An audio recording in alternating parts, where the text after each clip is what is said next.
Hi everyone, it's another vlog episode of Marvin Says. And for today's episode, ang pag-uusapan natin, okay, yung mga papalabas na next gen consoles, okay? Specifically PS5 and then the Xbox Series X and the little brother Xbox Series S. Okay?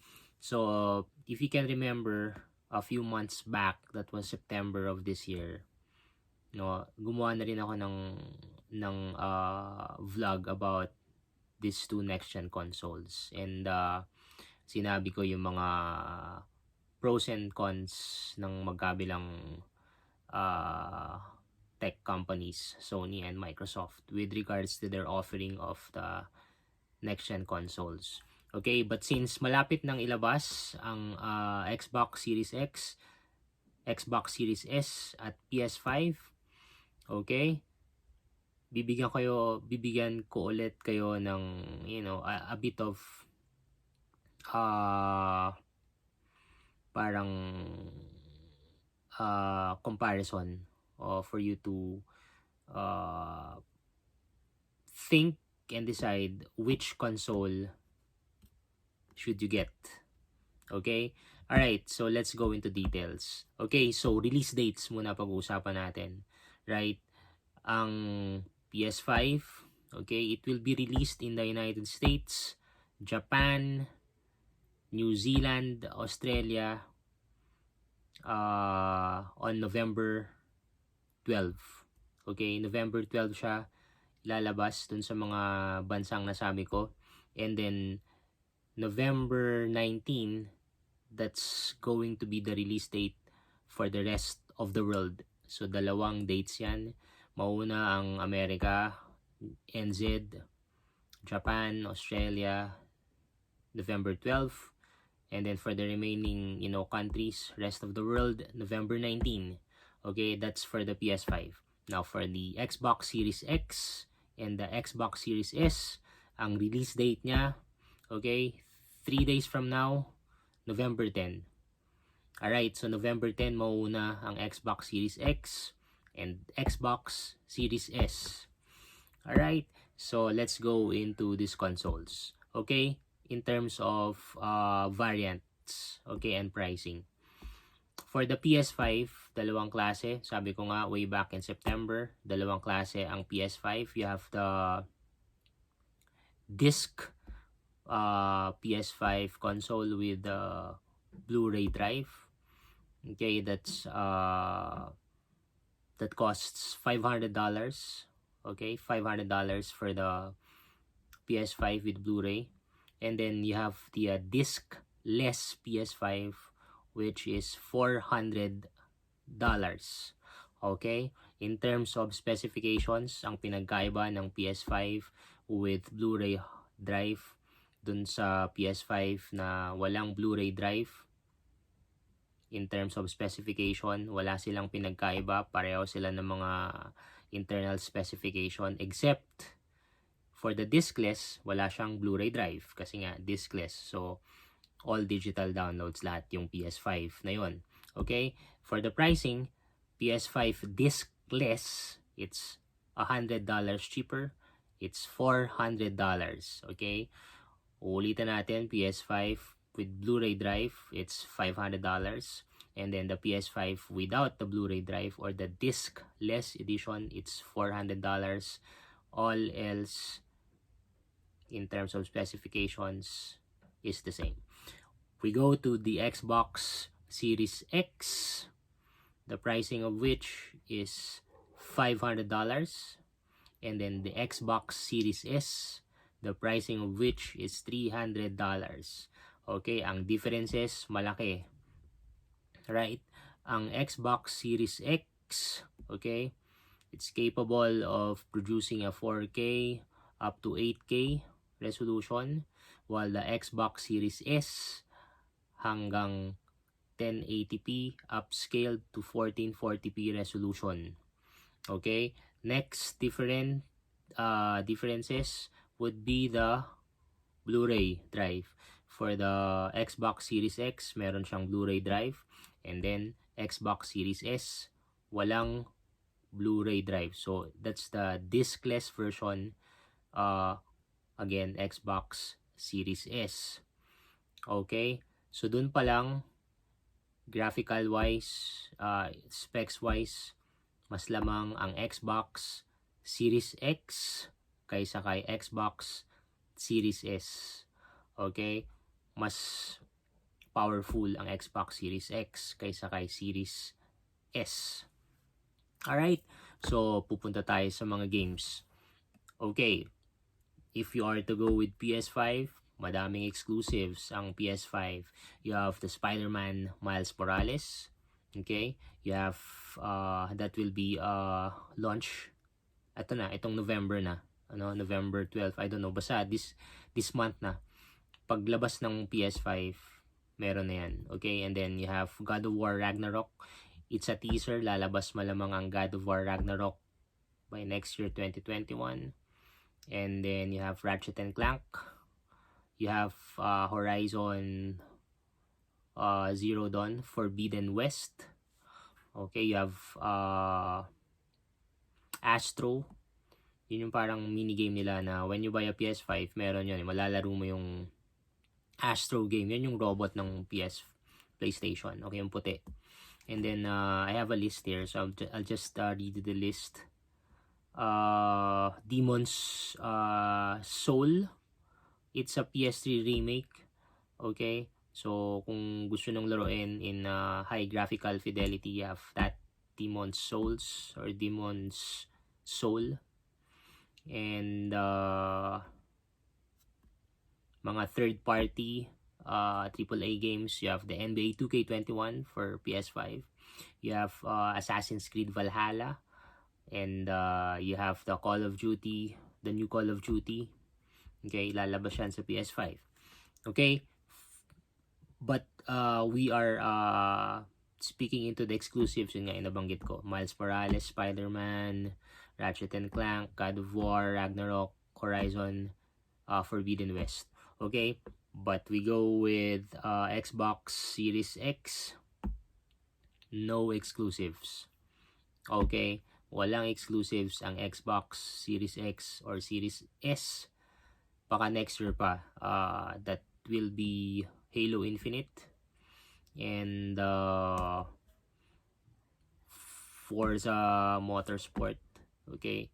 Ang counterpart ng Forza Motorsport is the Gran Turismo 7. Again, baka next year na yung mga yan for the PlayStation 5. It's Gran Turismo 7.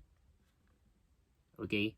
So, ulitin ko, walang exclusives ang Xbox Series X or Series S.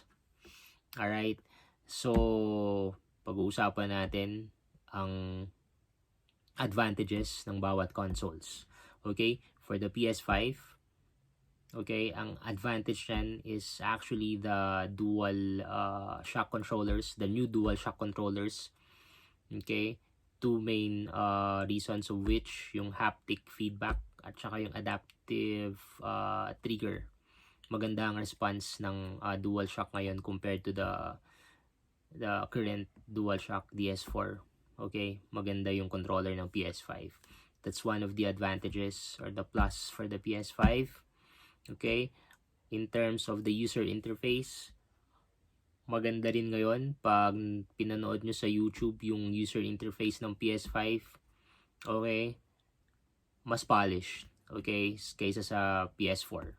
Okay? That's the new user interface intended for the PS5. Okay? So, yun. So, the new DualShock and then the user interface. Okay, now with Xbox Series X, and then Xbox Series X, it's backwards compatible to all Xbox games, legacy games, Xbox OG, Xbox 360, Xbox One. Okay? Backwards compatible lahat yung mga games na yan. Malalaro ninyo sa Xbox Series X. Okay? So yun yung maganda. At the same time, no, playing those legacy games, old games, Xbox One OG, Xbox 360 games, dito sa Xbox Series X, it will give you a higher graphical fidelity. Sobrang ganda, no? Panoorin niyo na lang sa YouTube. Pag sinalpak yung mga lumang games ng Xbox, upscaled lahat ng majority. Okay, I'm speaking of majority. Upscaled lahat ng graphics sa mga old games. Okay, that's backwards compatible. Okay, for the Xbox Series X. PS5, hindi siya backwards compatible sa mga old PlayStation games. The OG, hindi mo siya malalaro. PS2, hindi mo siya malalaro sa PS5. PS3 games, no, you can't. But for the PS4, not all, okay, some PS4 games, okay, can be played with PS5. Okay, what else? You have quick resume, okay? Ang quick resume, okay, so naglalaro ko kunyari ng NBA 2K21 sa Xbox Series X, and then gusto mong laruin yung Gears 5, okay, you can do that. Mabilis yung transition, okay, yung loading. So if you want to switch to a different game, that's what you call a quick resume. Mabilis. The loading times, hindi mo siya, hindi ka mabubuisit sa loading times. Okay? That's one advantage of the Series X and the Xbox Series S. Quick resume. Okay? So, walang walang exclusives, but ito ba ang advantage ng Xbox Series X or the Series S? It's the Game Pass. Ano yung Game Pass? Yung Game Pass, para siyang Netflix of games, okay? But it's a subscription based, okay? Ang counterpart ng Game Pass sa PlayStation is the PlayStation Now. The thing is, mas maraming games sa Game Pass. Actually, kahit hindi na kayo bumili ng physical games, if you have a subscription for Game Pass, okay, lahat na exclusives na ilalabas for Xbox Series X, you can play that on a Game Pass with a Game Pass subscription. That's one advantage, major advantage of Microsoft Xbox Series X and then Xbox Series S. Okay, wala siyang exclusives, but the thing is, ang dami niyang games sa Game Pass. Okay? So yun yung mga yon. Alright, honestly, uulitin ko lang yung sinabi ko before sa nauna kong vlog, September of this year. If you own a PS4 Pro, okay, better to wait probably a year or two before you considering to upgrade to the PS5. Kasi all the exclusives that will be released for PS5 is cross-gen. Ibig sabihin, malalaro mo sa PS4 Pro or PS4 Slim or PS4 OG. The thing is, PS4 Pro, that's the top variant of the current gen. So, konting adjustment lang yung ibibigay sa'yo ng PS5 in terms of graphics. Okay? So, kung may PS4 Pro ka, magantay ka na lang muna siguro ng isang taon, no, before you upgrade to PS5 kung gusto mo ng PlayStation console ulit. But if you own a 4K, the new TVs, no, 4K HDMI 2.1 port, okay, and then your screen is OLED, by all means, you sell your PS4 Pro, you get PS5. Okay? Kasi pasok na pasok yan sa PS5. Okay? Ginawa ang PS5 for the new TVs. Okay? HDMI 2.1 port. Okay? That will give you a 4K resolution. Right? Sobrang ganda niyan. And then you have an OLED screen. Okay? So, makakompensate yung purchase mo for a new console, which is PS5 from a PS4 Pro console.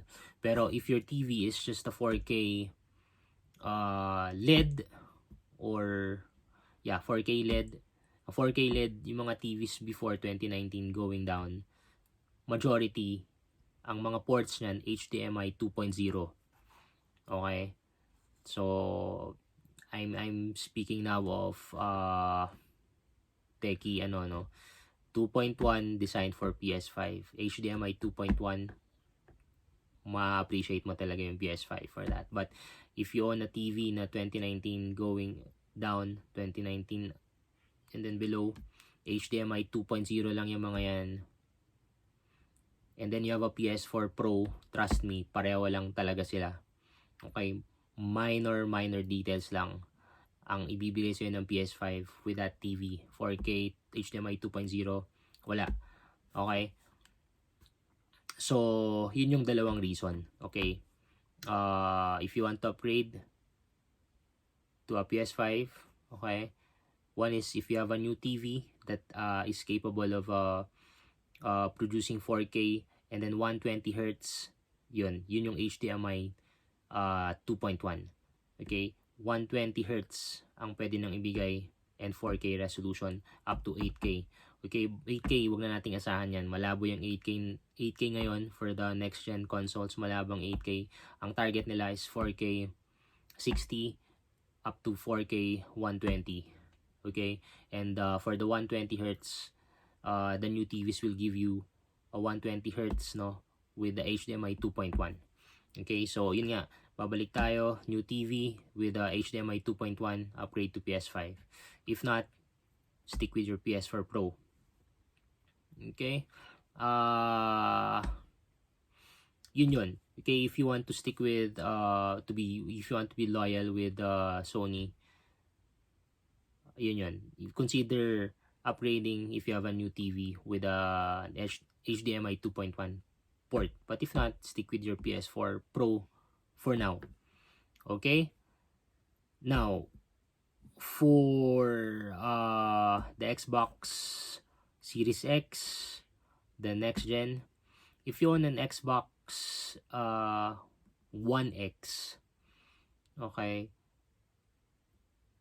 konti lang din yung difference. Okay? May quick resume alam ko sa Xbox One X. The thing is, hindi siya masyadong utilized. At the same time, ang Xbox One X, it's also backwards compatible sa mga legacy games ng Microsoft, Xbox OG, Xbox 360. Okay? Ang lamang talaga na Xbox Series X is the graphical output. Yun yung pinakalamang niya. Okay? So, if you don't own one of the Xbox consoles at gusto na ng a change, sell your PS4 siguro, or if you own a PS4, the OG or the Slim or the Pro if you want, if you can't afford buying both, I think sell it, you buy the Xbox Series X. Okay? Because future-proof ang Xbox Series X. Okay? Bakit ko sinabi? Kasi yung specifications na masyadong mataas, and actually nasa developer na yun, game developers, that's their discarte on how to utilize the unit or the console's internals or the console's specification. Nasa game developers na talaga. So, future proofing. Okay?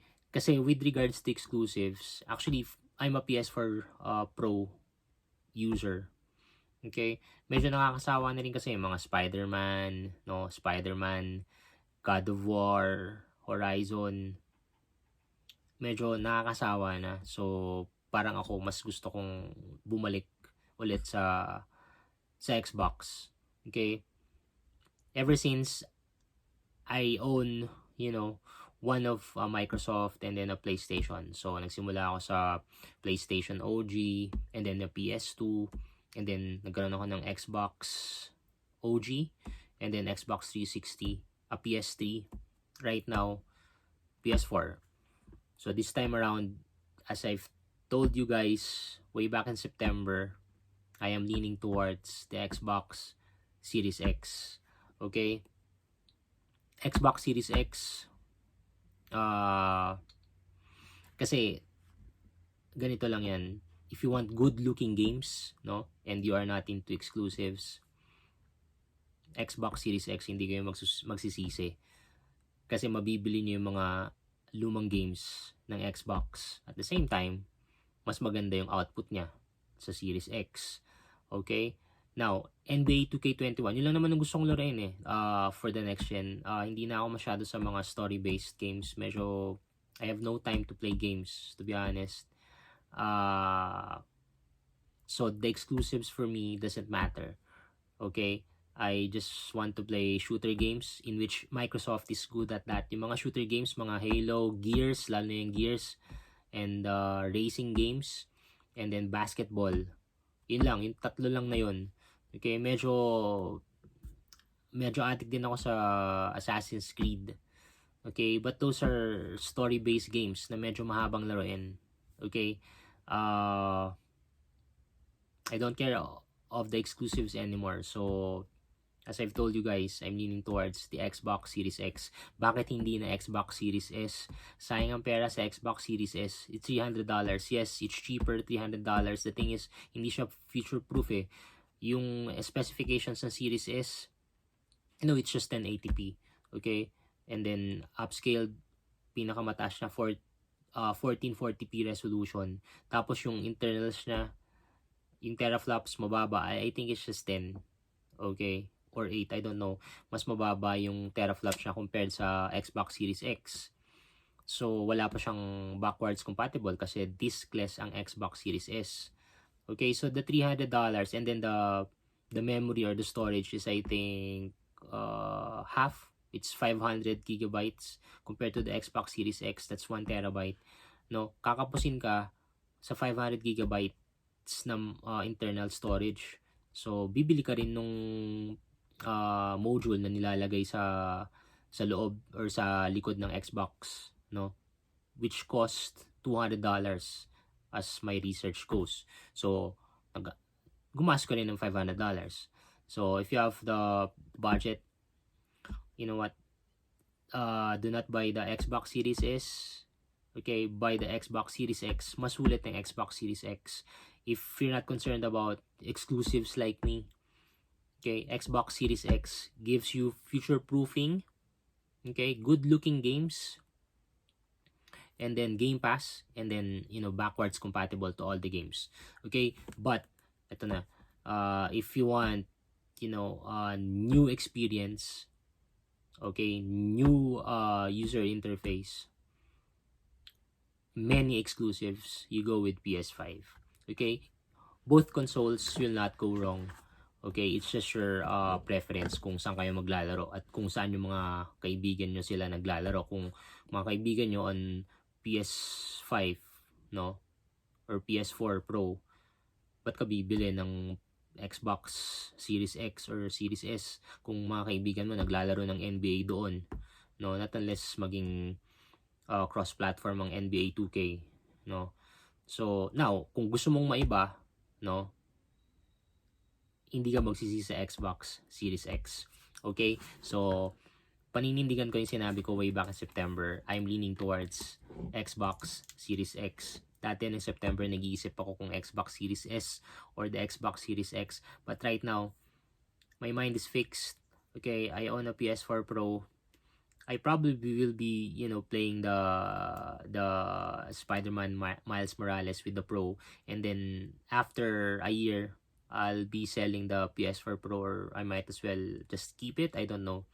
But one thing's for sure, I'm going back to Xbox Series X. Okay? So this ends the vlog episode. For now, to my subscribers, thank you so much for the support. To those who are new, kung nagustuhan nyo, please like and subscribe.